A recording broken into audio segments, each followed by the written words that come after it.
औज़ु बिल्लाहि मिनश्शैतानिर्रजीम बिस्मिल्लाहिर्रहमानिर्रहीम। अल्लाहुम्मा सल्लि अला सय्यिदिना मौलाना मुहम्मदिन व अला आलिहि व सहबिही व बारिक वसल्लम।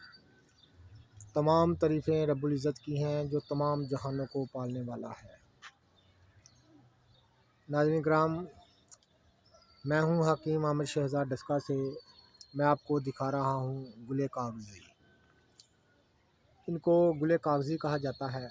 नाज़रीन किराम, ये गुले कागज़ी की बेल है। आप अपने मोबाइल की स्क्रीन पर देख रहे हैं। ये गुले कागज़ी की बेल है। बड़ा खूबसूरत फूल होता है गुले कागज़ी का। ये आप देख रहे हैं। ये गुले कागज़ी हम आपको दिखा रहे हैं। जितने भी मेरे दोस्त अहबाब चैनल पर नए हैं वो चैनल को सब्सक्राइब ज़रूर किया करें। नाज़रीन किराम, इसकी अफादियत बहुत ज़्यादा है।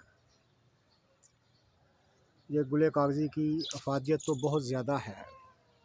नाज़रीन किराम, इसके पत्तों को साए में खुशक करके इनका पाउडर इस्तेमाल किया जाता है। फूलों को साए में खुशक करके इनका पाउडर इस्तेमाल किया जाता है। तो बहुत सारी अमराज में इस्तेमाल किया जाता है।